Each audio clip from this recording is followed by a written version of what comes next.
Hola a todos, soy Ismael García Villarejo y estos son los hechos relevantes de Finanzas.com al cierre del 14 de febrero. Feliz Día de los Enamorados.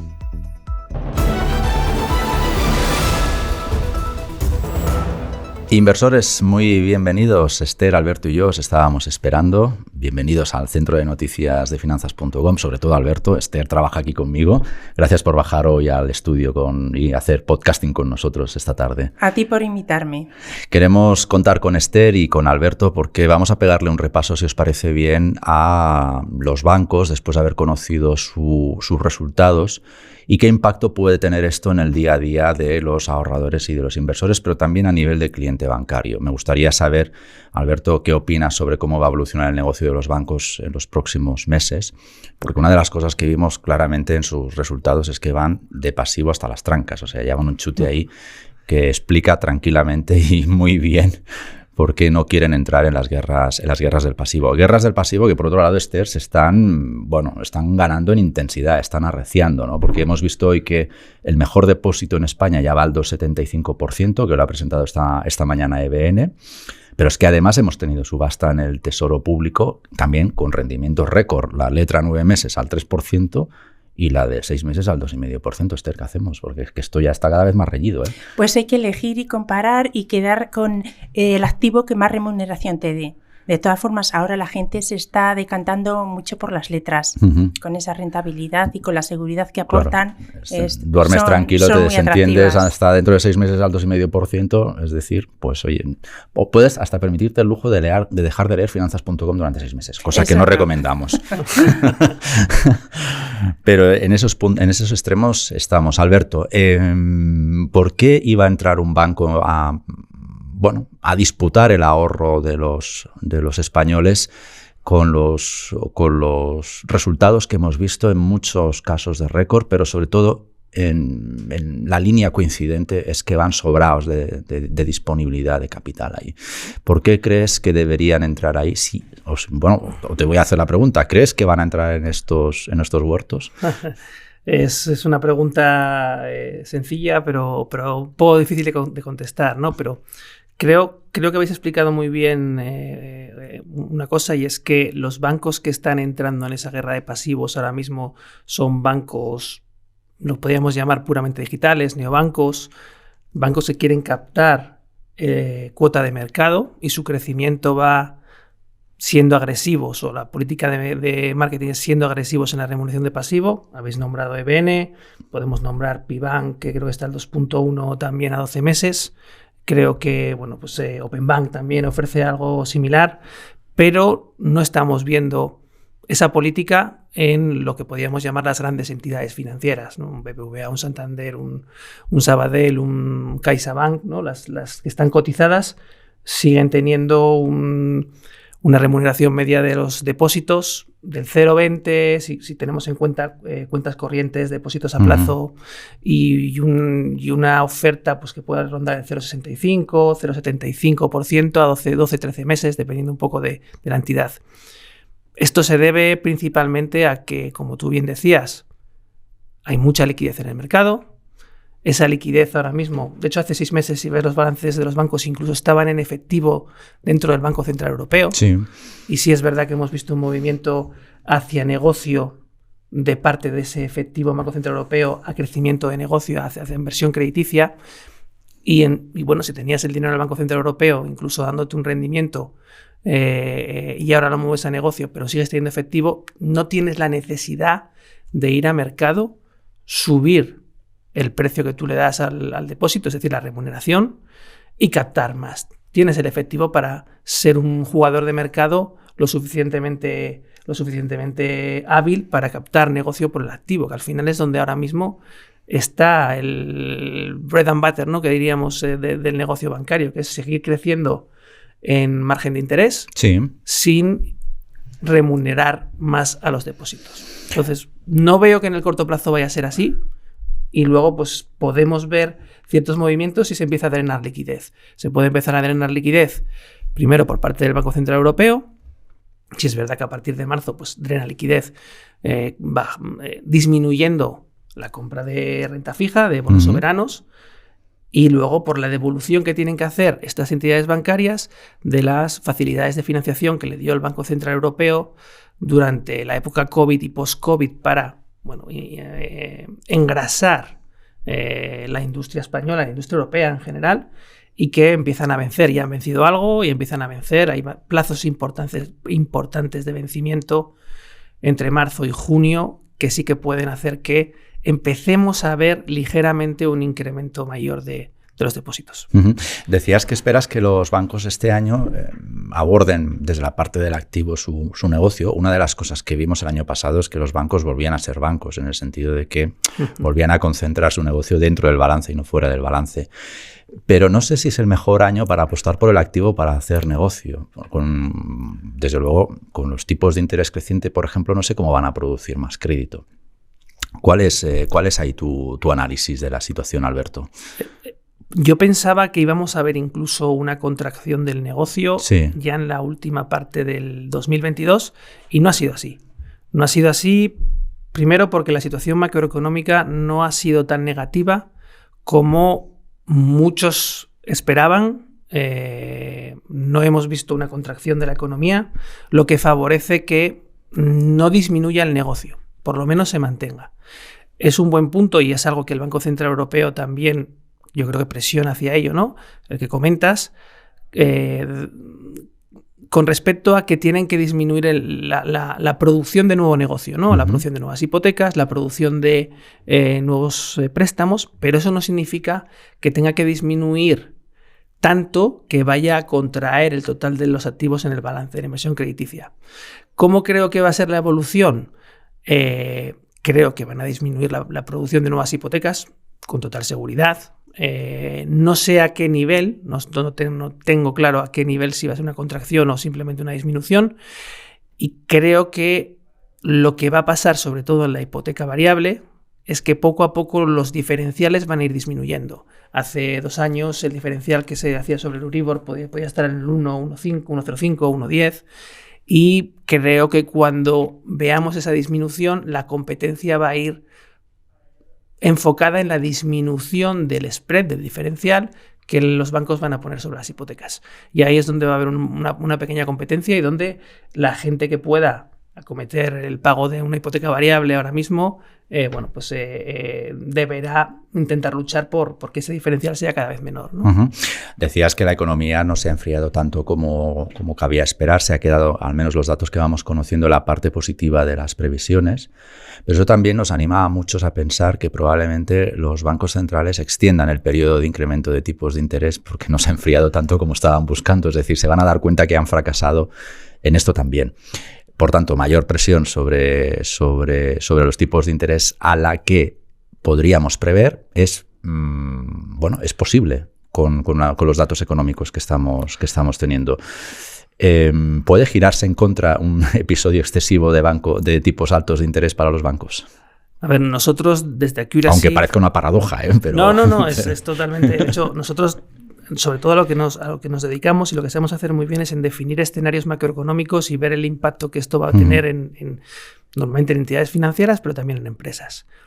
El escenario más probable que creemos, y voy a hacer un paréntesis, todo va a depender, o creo que mucho va a depender de los datos de inflación de marzo y abril, que tienen el efecto base del año anterior, que hubo un incremento bastante más acelerado, ya venía incrementándose antes, pero un incremento más acelerado del índice de precios al consumo, y ese efecto base en marzo o en abril, si vemos un dato malo, si vemos un dato que no corrija el IPC, eso puede dar alas al Banco Central Europeo a subir más agresivamente el precio del dinero. ¿Cuál es nuestro escenario base? Nosotros creemos que va a haber un buen dato de IPC. Un buen dato, vamos a poner entre comillas lo de buen, ¿no? Un mejor dato. Que nos va a dar un respiro, básicamente. En la zona euro. Porque en España parece que eso nos ha olvidado, pero estamos con un 5,8, creo que es el último dato adelantado. Pero en Europa estamos en algunos países, en Italia 10,1, en Alemania por encima del 8, en países nórdicos también en doble dígito. Entonces Europa o el Banco Central Europeo va a mirar a toda la economía de la zona euro. Si el dato es aceptablemente bueno, puede que el escenario más probable sea un 4%, un 4,25%. es donde nos manejamos nosotros ahora mismo para ver un poco el impacto en ingresos y en costes para los bancos. Si no es así, puede que vayamos al 4,5 o incluso al 4,75. Más allá nos parecería ya un poco excesivamente agresivo. Veremos qué hace la FED también, pero nos parecería un poquito agresivo. La FED parece que sigue con los 5 puntos en terminal, ¿no? En el 5%. Inversores, estamos con Alberto Valle, director de Accuracy, y Esther García, compañera en finanzas.com. Mientras tanto, mientras nosotros hablamos del futuro de cómo van a hacer negocio los bancos, buena parte de la audiencia se estará preguntando, pues vaya cosas hacéis, habláis, ¿no? Pues sacándome la pasta literalmente a través de la hipoteca, con unos Euribors insoportables y eso sí pagándome poco. Mientras hablábamos de la primera pregunta, mientras contestabas la primera pregunta estaba pensando y hablando de tipos de interés referenciales, ¿no? Creo que estamos a un 3% de tipos de referencia, ¿no? Y están remunerando al 0,90 más o menos. Hay 210 puntos básicos de diferencia que literalmente se están metiendo en el bolsillo ahora mismo las entidades que no están remunerando depósitos, ¿no? Eso, pues evidentemente que lo vivimos todos en el día a día como clientes bancarios, lo vemos. Pues ¿cómo se van a ganar el dinero? ¿Cómo se van a ganar la vida haciendo esto, ¿no? Pagando poco y cobrando mucho. Dime, Esther, adelante. Quizá, Alberto, un catalizador que puede llevar también a los bancos a incrementar un poco la remuneración en los depósitos puede ser un factor reputacional que durante la crisis desde 2008 pasó lo que pasó. Los bancos, la mayoría perdieron mucha reputación y ahora que están obteniendo unos beneficios millonarios tampoco remuneran al ahorrador. Quizá eso les puede llevar a subir en cierto grado el rendimiento por los depósitos o no. Yo creo que sí, yo creo que es uno de los factores que poco a poco la presión pública, incluso no sé si la presión del gobierno, porque el gobierno les presiona, aunque les presiona por otro lado, les está presionando más por el activo, pero pueden intentar salvar la imagen diciendo, bueno, vamos a remunerar más al ahorrador, oye, que también hay que preocuparse por el ahorrador en este país, que bueno, pues es parte de la función económica, ¿no? Ser capaz de ahorrar para poder prestar a otros, ¿no? Y vamos a remunerar a ese ahorrador y la parte reputacional yo creo que va a ser importante. Va a ser muy importante para que empiecen a ver que esto es además justo una vez que ellos ya han recuperado pues, el margen. No voy a decir que estamos en una situación normal, pero por lo menos sí ortodoxa, ¿no? De tipos de interés. Ya no estamos en tipos de interés negativos, estamos en tipos de interés positivos, aunque la inflación esté muy alta, y creo que es justo que empiecen a aumentar la remuneración en los pasivos. Incluso desde el Banco de España también les están empezando a dar toques diciendo que tienen que estirarse más. Correcto, es que yo creo que es parte de la actividad financiera de los bancos, que es remunerar de manera justa a los ahorradores de este país. Lo que sucede, Alberto, es que han decidido antes apostar por los accionistas y buena parte de los beneficios récord van a dividendos récord. ¿Hasta qué punto pueden caminar en paralelo estos dos escenarios que estás dibujando, ¿no? Porque claro, si te gastas el dinero en los accionistas, pues ya no tienes tanto como para remunerar al ahorrador, ¿no? Está claro que la contrapartida es una remuneración un poco menor del accionista, pero yo creo que es verdad que veníamos de unos años en los que quizás se había penalizado en exceso al accionista. Es además un país, España, en el que le gusta mucho la remuneración vía dividendos y no que se revalorice el valor en bolsa de la acción, ¿vale? Le gusta mucho el dividendo y pues el Banco Español en este año de beneficios récord ha querido recompensar a través del payout a sus accionistas. Yo creo que es también justo.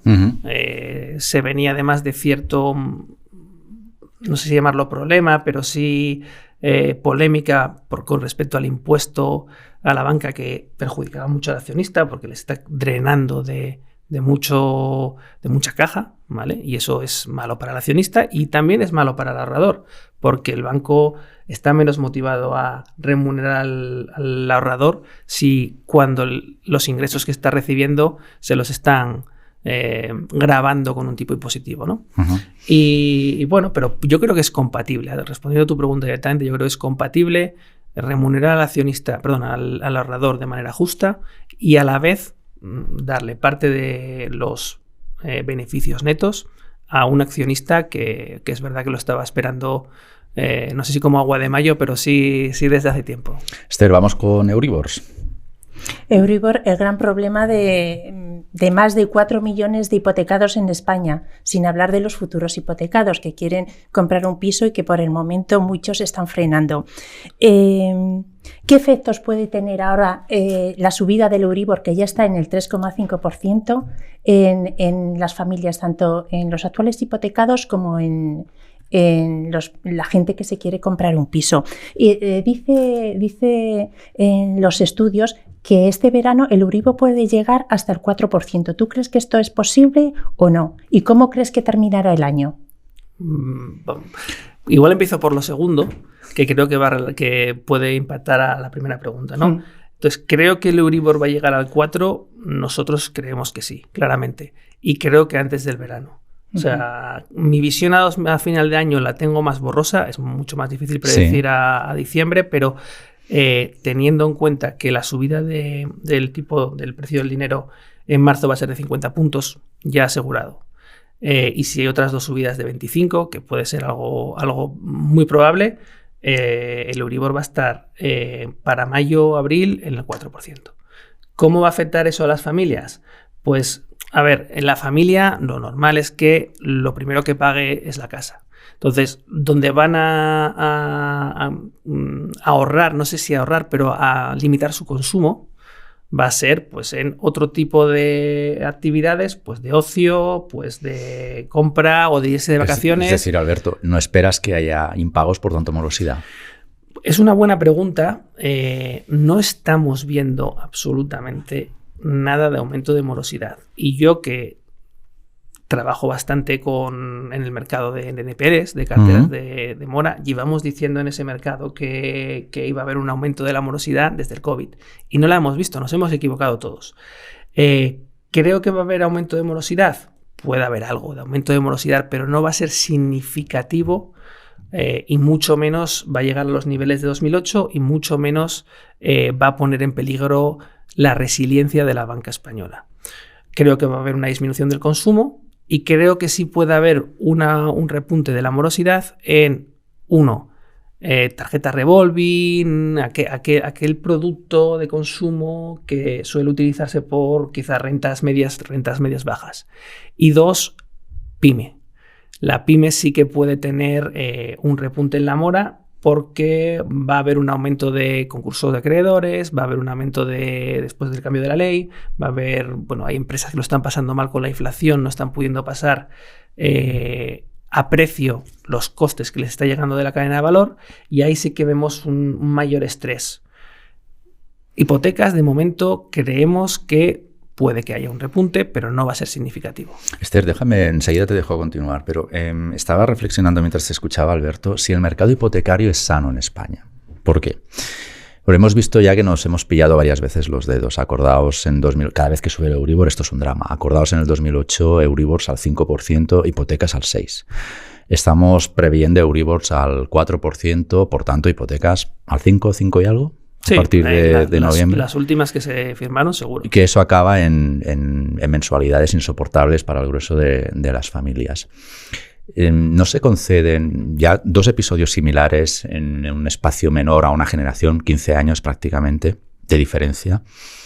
¿No hay nada que reflexionar en el mercado hipotecario español?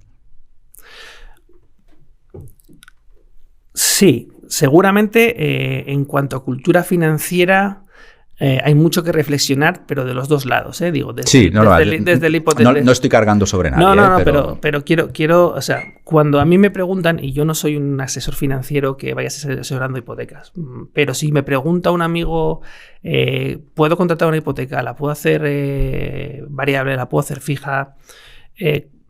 Siempre le digo, si quieres una hipoteca variable, pon un escenario que sea 200 puntos básicos o 300 puntos básicos al que tú tengas ahora mismo o peor, ¿vale? Entonces, si una hipoteca ahora mismo, alguien quiere hacer una hipoteca variable, yo le diría, pon que el Euribor va a estar al 7. Mira a ver cuáles son los flujos de caja y mira a ver si lo puedes pagar. Si luego es un 5, te has llevado el 2% de diferencia y eso lo puedes ahorrar. Entonces, ha habido quizás Y a lo mejor el banco también tiene que explicar, la persona que está en el banco, a una persona que cuando estaba el Euribor al 0 o al menos 0,5% iba a firmar una hipoteca con un 1% de diferencial, es no mire usted los flujos de caja a este diferencial, mire usted al 4 o al 5. Porque hay una probabilidad de que en los 30 años de vida de su hipoteca y en los 10 primeros, en donde el capital es excesivo, es alto, bueno, pues le suba ese interés. Y si usted puede pagarlo, firme usted la hipoteca. Y si no, a lo mejor vaya usted una fija.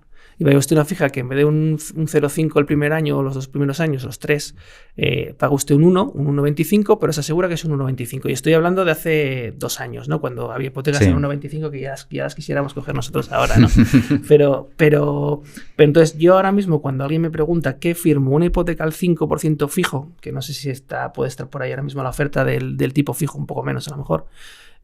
O una variable que ahora mismo me esté dando un 4 o un 4,5, si la firmo ahora mismo, está el 3,5 el Euribor hoy, y le digo, bueno, pues mira a ver si puedes pagar un 6, un 7, porque seguramente te salga mejor en los 30 años de hipoteca, porque seguramente tu tipo de interés medio sea menor a un 5, porque el Euribor subirá, el Euribor bajará y estarás alrededor de un 3, un 3,5 de media, pero vas a tener momentos de tensión del 6 o del 6,5. ¿Lo puedes pagar sin renunciar a cosas básicas de tu vida?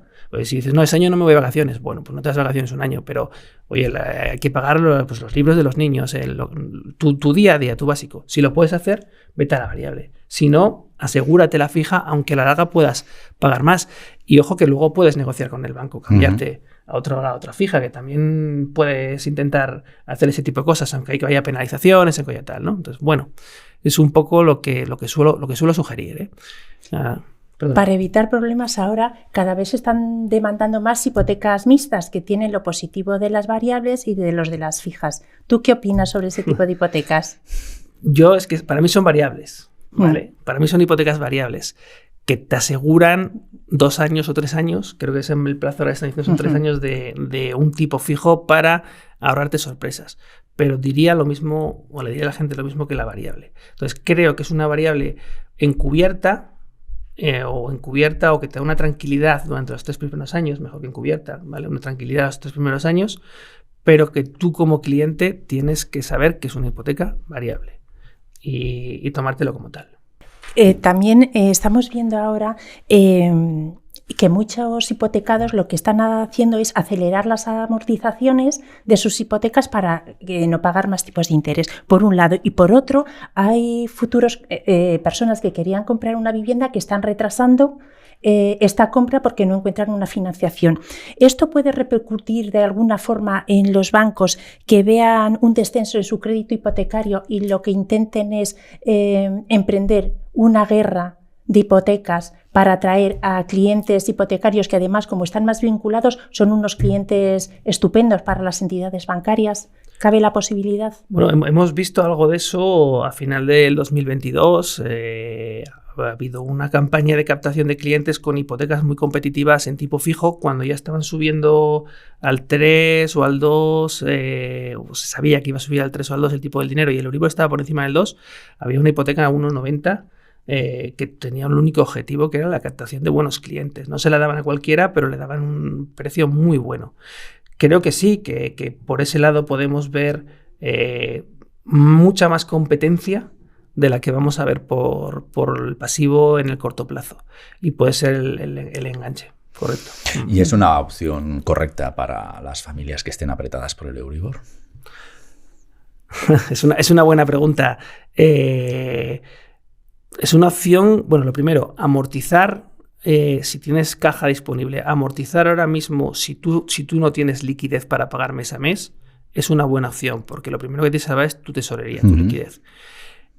Si lo que miras es únicamente el punto de vista financiero, teniendo la inflación al 6%, si tú estás pagando un 4% ahora mismo de intereses, no es una buena decisión, porque en realidad el tipo real es menos 2%. Entonces, si tú tienes de verdad la capacidad de pagar, mi consejo sería no amortices rápidamente, espera que la inflación baje, porque o ese dinero lo puedes no quiero dar consejos de inversión, pero lo puedes poner en algún sitio que te dé una rentabilidad superior a lo que estás pagando. No debemos, que nos escuchan en la CNMV. Claro.